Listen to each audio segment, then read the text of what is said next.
Welcome to Kenton's videos. Enjoy the video.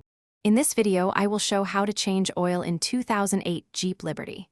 Start by warming the engine 5 minutes, then park on level ground and set the parking brake.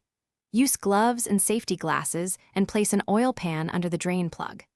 Loosen the drain plug with a wrench, remove the filter with an oil filter wrench, then refill with the correct oil and check the level. Begin draining by positioning the oil pan under the drain plug and loosening the plug with a suitable wrench. Let the oil flow freely until it slows to a drip to ensure most used oil exits. While the oil drains, inspect the drain plug and washer for damage and replace the washer if needed to avoid future leaks. Tighten the drain plug to the proper torque when the flow stops and no more oil. After draining, remove the oil filter using an oil filter wrench and let remaining oil drain into the pan. Smear a little new oil on the new filter gasket, then install the new filter by hand until snug.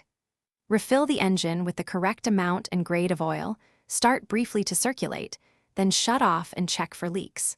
Finally, confirm the oil level with the dipstick and top off as needed. Thanks for watching. Consider subscribing if we helped you.